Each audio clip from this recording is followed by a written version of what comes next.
one of the reasons that I like to speak is I just like to put ideas out there into the universe. I don't necessarily have any expectation that they're going to do anything, but I've been so surprised at where my ideas go, like where my books end up. And I've just continued to be humble by the impact that I've had on people's lives. Hello, fellow creative voyagers. This week on the Indy Author Podcast, I talk with Michael La Ronn about moving from page to platform, how to succeed as an author speaker. This is the second of a two-part series, and in this part, we discuss how to find opportunities for speaking engagements and whether placement services like speakers bureaus are worth pursuing, how to assess the opportunities you find or are offered, how to negotiate the offer, how to make the most of in-person events, and how to capitalize on the connections you'll make. And now let's hear from Michael La Ronn and me in the second part of our conversation about moving from page to platform, how to succeed as an author speaker. Hello, and welcome to the Indy Author Podcast. Today, my guest is, once again, Michael La Ronn. Hey, Michael, how are you doing? Hey again, Matty. Great to be back. And look at us. We're wearing the same clothes we were in part one. We're so well organized. Funny how we coordinated that. So, as I said in the first part of this conversation, I think Michael is well known to all my listeners. And if you're one of the few who isn't familiar with Michael yet, please go check out what he has to offer his fellow indie authors at authorlevelup.com and at his YouTube channel, Author Level Up. And we are continuing a conversation we started last week about from page to platform, how to succeed as an author speaker. And this is based on our book of the same name that just came out. And in the first part, we talked about types of talks, not just the usual suspects. So we were talking about things that people might not think of as part of an author speaker career, like interviews on podcasts or other formats, panels, author readings. And we also talked a little bit about in-person versus virtual events and what are the pros and cons of each and some best practices that go across both. So in this part of the conversation, we're going to be focusing more on what I think people think of when they think of having a career as an author speaker, and that is standing on an actual or virtual stage in front of an audience, giving a talk, perhaps with slides, and we'll talk through the mechanics of that a little bit. And so I want to start out, Michael, with the idea of how do you find these opportunities? If this is something that appeals to people, but they don't know where to go to find how they could land these kinds of gigs, what would your recommendation be? Well, we talked in the last episode about starting with podcast interviews. So what are the top podcast interviews in your niche as a writer? Start there, and see if you can pitch them, send them an email with a 1 to 2 sentence description of your book and the value that you can bring to the show. But in order to do that, you've got to listen to the shows. You can't just go off and pitch. Nothing turns off a podcast host more than you sending them a pitch that does not match the format of their show. So you have to be a listener.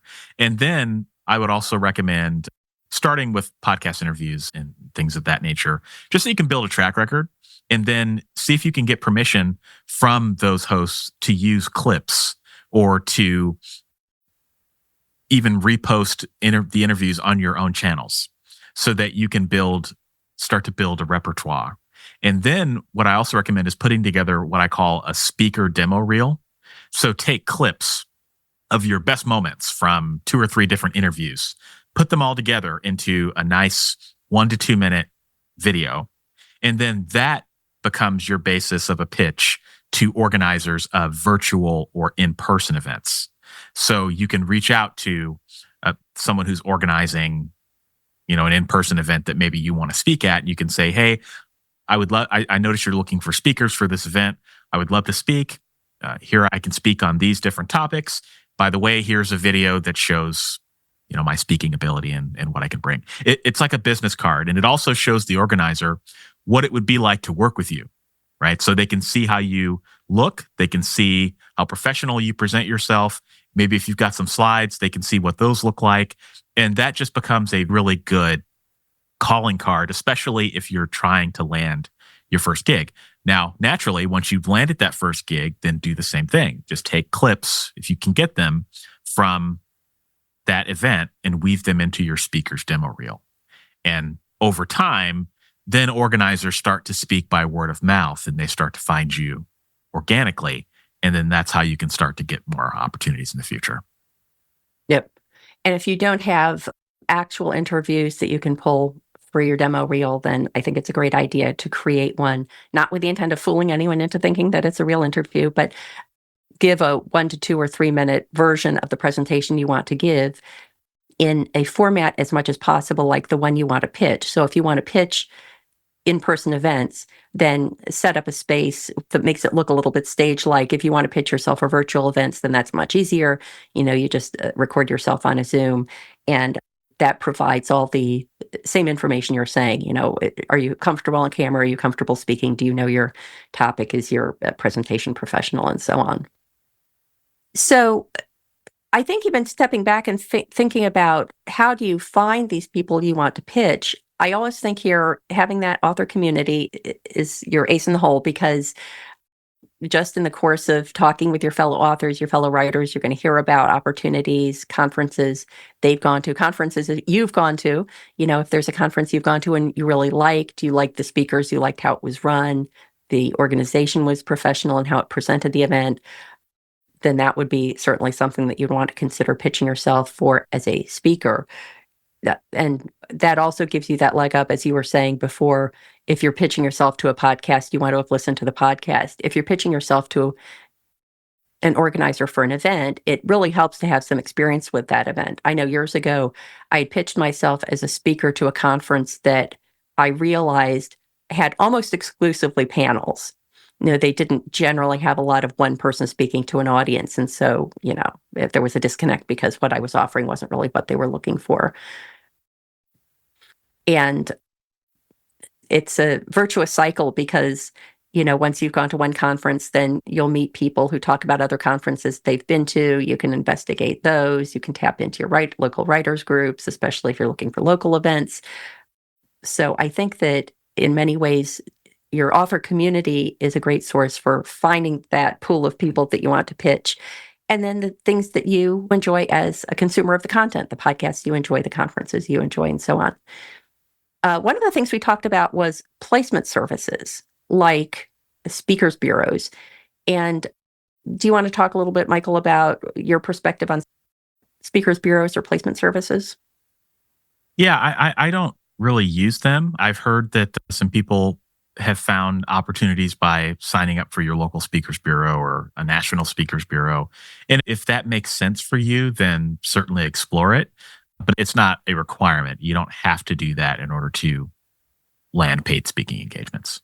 What are your thoughts on it? Yeah, I agree with that. I think that especially when you're starting out, it's much more important for you to have that personal connection rather than relying on somebody else to make that connection for you. And it's more beneficial for the people who are organizing the event. Actually, potential guests of the podcast who are pitched by placement services or PR firms or things like that have a higher bar to clear because I don't have any sense of them as a person if I'm getting the pitch from their PR person. We had spoken to someone who we would, I think, both consider to be sort of an A-level speaker for author events. And we asked her about this because we didn't know that many people who use placement services. And even she said that she didn't think she would command the speaker fee that some of the higher level placement services would be looking for in order to represent her. And I thought, whoa, if this person feels that way, then, I would feel that way times 10. I think it's one of those things that, like, if you're already a celebrity for some other reason and you have the money, you have more money than time, you want to hire somebody, it can't hurt as long as you're not locking yourself into a sort of an exclusive agreement with that placement service. The one thing that I would consider looking into, and unfortunately, the organizations that used to offer this, I don't think do anymore, but I have belonged to writers' organizations in the past, like national writers' organizations who had what they called a speakers bureau, but was really more like a directory of speakers. So you could submit your name and, biographical information and so on, your resume, and they would have it available. And I think they primarily used it to fill panels, like libraries would call them and say, we're interested in doing a panel on this topic. Can you provide some suggestions? And they would use it for that. There was no charge to the members for doing that. It was convenient. If you find those kinds of opportunities, certainly, but those kinds of free placement opportunities are few and far between. So I put that further down on the list, especially for beginning speakers. So let's say you've cast your net out there and you found some opportunities. Maybe somebody has approached you and made an offer. And so I think one of the important things, next steps there, is to consider the goals of all the parties. I had used the example of I had pitched myself to an organization whose goal was really to seat people on a panel, not to enlist individual speakers. So you want to factor in what the organizer is looking for themselves and for their audience. But of course, you also need to hold it up to your own personal business and professional goals, creative goals, maybe. So when you're advising someone about assessing an opportunity based on their own goals, Michael, what are some of the things that you would suggest they consider? Yeah, I mean, we could go through the list of different goals that are out there, and I'm sure I'm probably going to forget one. But the first is, certainly monetary, right? Do you have an income goal? Are you wanting to make money for speaking gigs, or are you not as concerned about the money? That's a big one. The money is a big one. The second one is, what sort of reach what are you trying to accomplish with this? Are you trying to sell books, or are you just trying to spread a message? Right? That is another factor. Are you trying to use this as a networking opportunity? So I sometimes have taken speaking events that are unpaid simply because of who I knew was going to be there. So I could have lunch with XYZ person and potentially get my foot in the door somewhere, right? And so that, to me, was worth the cost of taking an unpaid speaking event.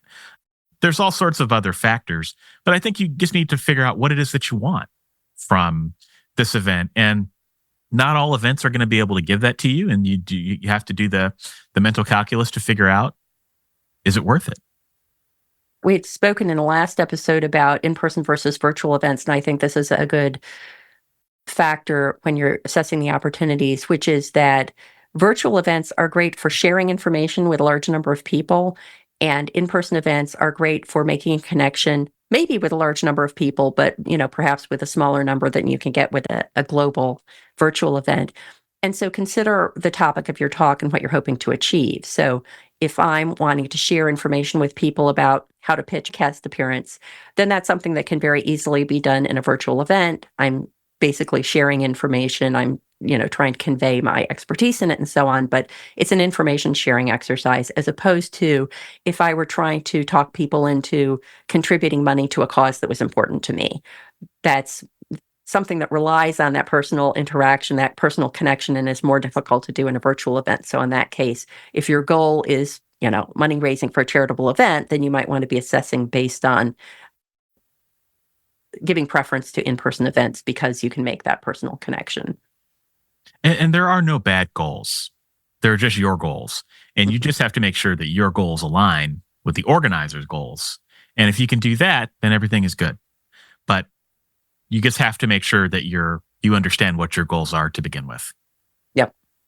So you had said that there are no bad goals.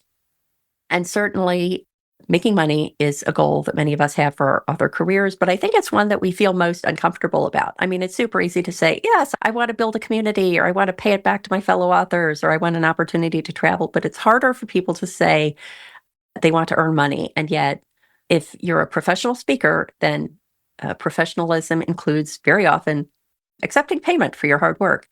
Well, I'll stop there for a moment and say, Michael, anything you want to add about that idea of having a monetary goal as part of your business focus?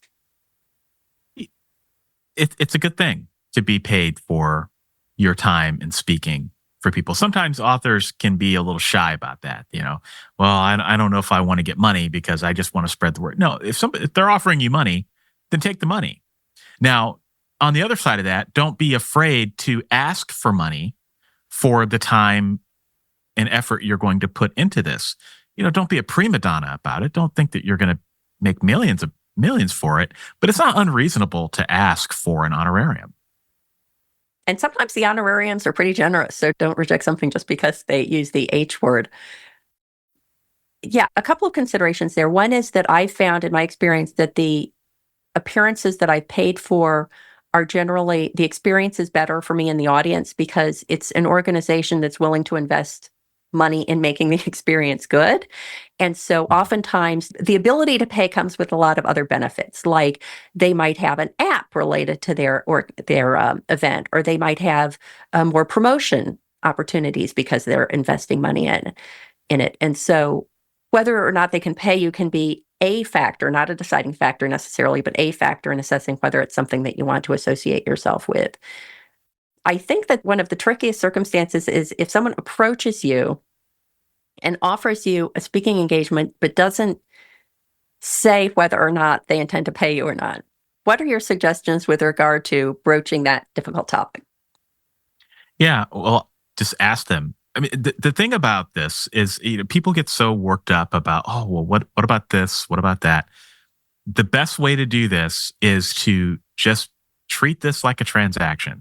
Show them that you've got the skill to do the job, that you've got the will to do the job, that you want to do it, but you need to tell them what you need, right? So if you want to be paid, then say, I would love to attend this. I would love to discuss speaker fees with you, and then let them come back to you with a number. You never want to be the one to give out the first number, right? You want them to give a number. If that's not important to you, then it probably doesn't hurt to at least confirm that it's not going to be paid. But, just lay out what you need on the table. Again, I say this a lot because I think it's important, because Matty, you and I both have encountered prima donnas. Don't be a prima donna, right? So don't be that person that says, I need X, Y, and Z. I need a black limousine to pick me up at 7 p.m. and I need a chauffeur, whatever. Don't be like that, okay? Don't send this long email with a list of demands that you need, but do be upfront with what you need, right? Yeah. Because remember, you're giving up your time, right? So there's the acronym WIBO. Would I be better off writing? The whole reason we're even talking about all of this is because you've got a book that you potentially want to talk about, right? So you got to weigh, would you be better off writing? And is this going to take you away from your writing? Is it going to take you away from your family? So what do you need in order for that to work for you? And organizers know that. Organizers understand that there are going to be things that you might need. And so it's a negotiation. Maybe they can't pay you the full amount of what you want, but maybe there's something you could negotiate, right? So everything is negotiable. And you know what? If it's not, then just don't take the opportunity. It doesn't need to be this emotional thing. You just treat it like a transaction. Be professional, be courteous, be friendly, be responsive.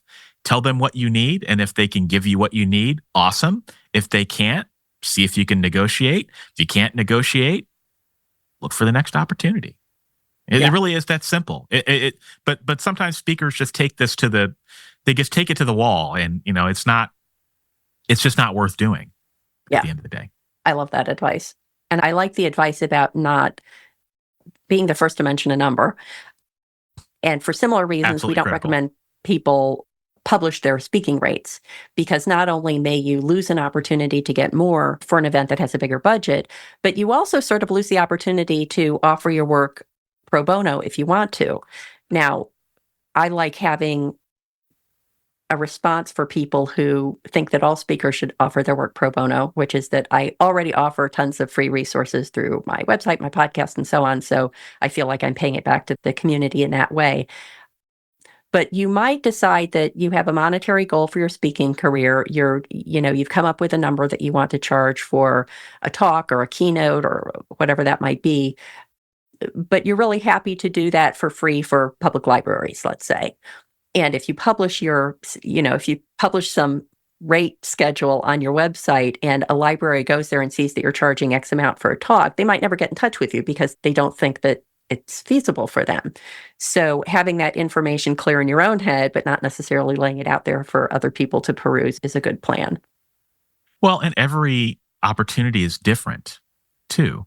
So what you might charge for one event, you might charge double for the next event, because of the legwork that would be involved, right? Or maybe they might have you speak, you might deliver your speech and then they might want you to do a panel or two, or they might want you to work really hard at the event and do all sorts of different things. So that's why you want them to throw out the number, and then you weigh the amount of work and effort that you're going to have to do, and then you figure out if that's appropriate for you. So I'm a big believer in customizing your speakership to every opportunity. Mold yourself to every opportunity that comes your way instead of, commanding, and being rigid about it, because they do change. Everything is different. Yep. Yeah, I had that experience of being approached about a talk, and they mentioned the number, and so I said, yeah, that sounded great. And then they came back and they said, oh, good, and we'd also like you to do these 2 presentations. I was like, whoa, okay, Yeah. but that's not included in the number we've already agreed on. So it's best to get it all in writing. Like, what's everything you want me to do? And now let's talk about the number. And I think that the other thing is that oftentimes organizers aren't holding back money on purpose. So sometimes they just need the information that you need more. And so a great example of this is I was doing an event in New York, and they normally paid for 2 nights at the hotel, but I was actually doing multiple talks. So I would have had to have traveled on the day of one of my talks, of which I didn't want to do, because not only do you show up kind of tired and cranky, but also what if you get delayed and you just aren't even at the hotel when your talk is supposed to start? And so all I had to do was let them know, I'd rather be able to travel the day before so I can be rested and refreshed, and they were happy to pay for the extra hotel. So a lot of times just alerting them to that is what you need in order to make it more financially feasible for you. So another thing that you need to consider on top of the dollars is the copyright considerations. And I know this is something you feel strongly about, so I'm going to invite you to talk about what should speakers consider when they're negotiating for an event with regard to copyright. Just be careful. Make sure that most of the time when you speak at an event, if you're speaking at a professional event, there's going to be a contract. And that contract is going to lay out, if it lays out anything at all, the potential copyright considerations. Just make sure that you understand what's going on with the copyright. So this is true most of the time. This is true more often than it is not, that organizers are not interested at all in taking any copyright to your talk or to your presentation materials or anything. They just want you to show up to a crowd, deliver the content you need to deliver. They may or may not record it. If they record it, they may say, we would like to be able to distribute this recording to people for 6 months or 90 days or whatever that looks like. And nobody really cares at the end of the day, right? But what you want to be careful of is any rights grabs in the speaker agreement. If the organizer is taking the copyright to your talk or taking, possession of the audio and media, and you're giving it away, that's where you need to be a little careful, and you need to really be on the lookout for that. And if you're even entertaining that, you want to get a lot more money for that, right? And then also, if this is a talk that you're giving regularly to different places, you don't want to accidentally give up the copyright to a talk that is a moneymaker for you, right? So just be careful about the copyright and understand what you're actually licensing. Again, true more often than it is not, you are generally not going to have this conversation. But when you do, you just want to make sure that the organizer is only taking the rights that they need in order to facilitate the conference. If they want more than that, if they want to take, your talk and turn it into, I'm just being silly here, but they want to take your talk and turn it into a book, or they want to be able to package this into some other conference in the future, right, where you're not going to participate, but they use your content, then you want to command, you either want to say, hey, I'm going to walk away from this, you don't want to do it, or you're going to command a higher price. Okay. So just understand that, that's how we make our living, is through copyright. That's how we are able to do what we do. And when you speak, when you put together a presentation, you are delivering copyrighted content. You own the copyright to that, just like you own the copyright to your books. So just understand that and just be on the lookout for it so that you don't unnecessarily give anything away. And correct me if I'm wrong, but I believe that if a contract does not mention copyright because it defaults to the creator, Correct. You shouldn't bring it up, because by definition, you'll retain right to the copyright if it's not mentioned in the contract. Is that correct? Yeah. If you don't license it to them, then you own it. And the other thing I think is important here, sort of related to what I was saying before about getting an extra hotel room covered by the organizers, is intentionality, because I think that sometimes organizers who are inexperienced with the copyright end up asking for things that they don't even really want or need. And so it may just be a matter of pointing out to them if a contract is onerous in that way. Their response might well be, "Oh, yeah, I didn't realize that was what we were asking for with that line in the contract." So don't be afraid to push back on that. Right. And again, this is a transaction. So we talk about being professional. We've hit that until we're blue in the face. I think you could probably take a shot every time we use the word professional on these last 2 episodes. But you want to be professional. You want to be professional, and you want to read your contracts. And being professional means reading the contracts and trying to understand how they work. And if this scares you, I'll give you a pro tip. Just run the contract through ChatGPT. Have it explain it to you. That's a tool that we can use now that we didn't have access to before. Okay. Yep. So if you didn't go to law school, if you're afraid of contracts, then ChatGPT can certainly help you understand some more of the nuances, right? Yep. So understand the contract, point out things that you don't like in the contract, see if you can negotiate them. If they're not willing to negotiate those things that you don't like in the contract, ask yourself, is this a deal breaker? If it's a deal breaker, walk away. If it's not a deal breaker, then see what you can get. Maybe you can't get it. That's fine. But just understand all of that. Just treat it as a transaction. And that's the proper way to think about it. Because at the end of the day, the organizer is probably working with 15 other people, right? The organizers is the busiest people you could ever meet. And the last thing they have time for is to go back and forth and back and forth and back and forth over stupid stuff or stuff that doesn't matter. Or, to find out at the 11th hour that you wanted something that is a deal breaker that you should have talked about 2 weeks ago, right? Or 2 months ago.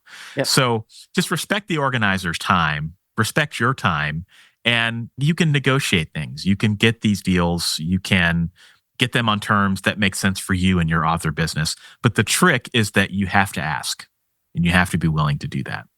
Yeah.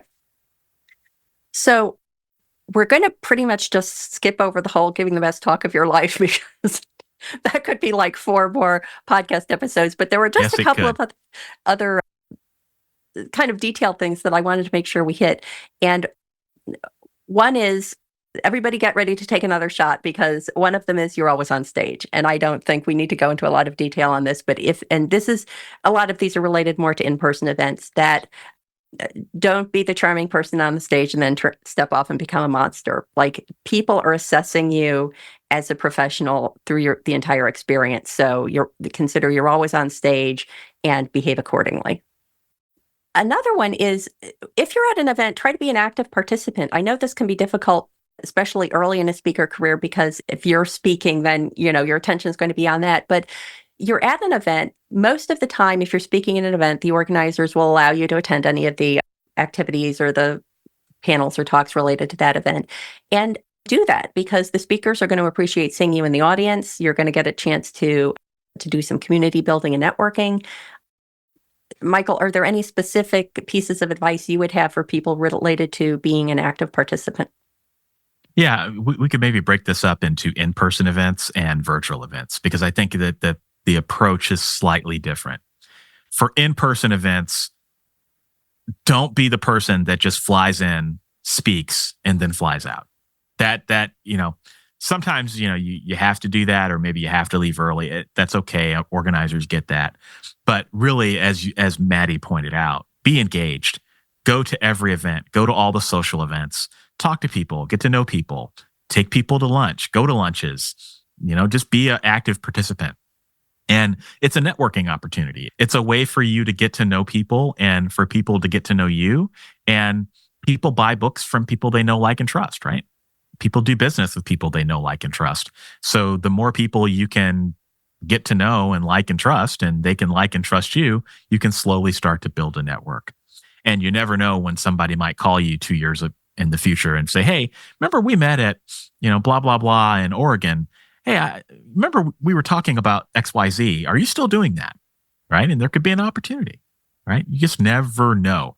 Now, that's what I would say for in-person events. So for virtual events, it's slightly different because I still recommend being a participant in virtual events, but sometimes virtual events can span multiple days. Sometimes, depending on your time zone, where you live and where the time zone of the event is, it's not always possible to participate.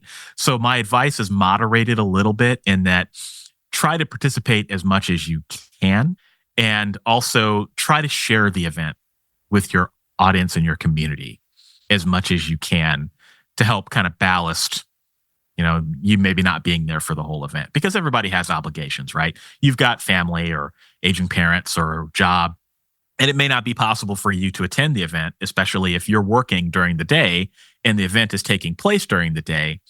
You may not be able to attend, right?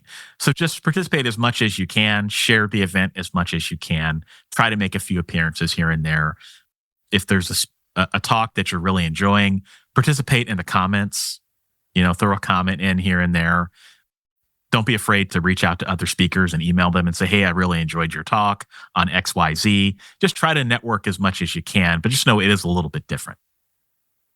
Yeah, that idea about sharing on social media or in other ways is great, because there you're supporting not only one of your goals, getting social media fodder and communicating the fact that you're participating in this event, but you're also supporting the organizer's goal of getting word out about the event before and after. So as a speaker, you have a responsibility to promote an event that you are participating in, and then you further have a responsibility to, to the extent that it's true, spread the word about the good experiences you had and so on. So that can, again, be a virtuous cycle of supporting multiple goals of you and your host for that event. And then I think that regardless of anything we just said, managing your energy is super important, especially because I think we'll be speaking to a lot of introverts, and the idea of going to all the social events may be alarming. And so do your best, but especially leading up to your talk, don't exhaust yourself by doing things that are going to be super uncomfortable for you. I really like, one of my podcast guests brought up the idea of the one drink rule. And even if the drink is a bottle of water, go to an event and commit to stay for the time it takes you to consume one drink. And by that time, you probably will have found somebody to chat with, engage them in interesting conversation, or now you have an excuse to go back to your hotel room and cocoon yourself for a little bit. Yeah, I have a differing opinion about this. I think that, well, I know that most authors are introverts. I'm a textbook introvert. I'm an introvert's introvert. But when I go to writing events, it's, one of the few times in the year where I can actually be around people who are just like me. And normally, if, you go to some corporate event or some, event where you don't want to be there, and you don't want to be there, nobody else wants to be there, and you don't want to be there together, so everybody just ignores each other. Right? But this is one of those rare instances where you want to be there, everybody else wants to be there, and that becomes the connective tissue in which you can speak and get to know each other. Yeah. So, don't discount that. And so for me, when I go to writing conferences, I actually become an extrovert. I know it sounds really weird, but like I could talk to people all day, all night, honestly. And then I go home and I crash. But for the time that I'm at the event, I try to, be among my people as much as I can. Yep. And so maybe some people listening to this will relate to that. Other people will say, no, Michael, you're crazy. I'm still an introvert. I still would prefer to be, in my hotel room and not talk to anybody. And that's okay too. It's okay too. But manage your energy as best you can. And just know that you're around people who are probably going to give you more energy than your average social event, because they understand who you are and what you do, because they do exactly what you do too. And so you have that common ground. Yep. All great advice. So I wanted to wrap up with a conversation about after your talk, it's not over when you step off the podium. And so I had mentioned this, I think, early in the first part of our conversation about a lot of people go to all this trouble to, develop their content, define their goals, find the opportunities, do the negotiation, give the talk, and then they go home and and that's it. Now they're on to the next thing. And you've just lost like half of the benefit that you can get from these events by not capitalizing on the connections you've made. And so, Michael, you had some great tips in the book about what some of the steps people should take to do that. Do you want to share a couple of those? Yeah, I'll share a couple of them briefly. One of the things that I do at the end of every night when I'm at the conference is I take notes. So I'll sit down before I go to bed while it's all fresh in my head.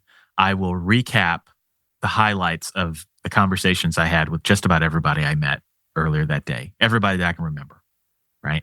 I'll write down their name. I'll write down any interesting facts that they told me about themselves. I'll write down the highlights of the conversation, things that I should remember, because you talk to so many people at conferences that you kind of forget sometimes.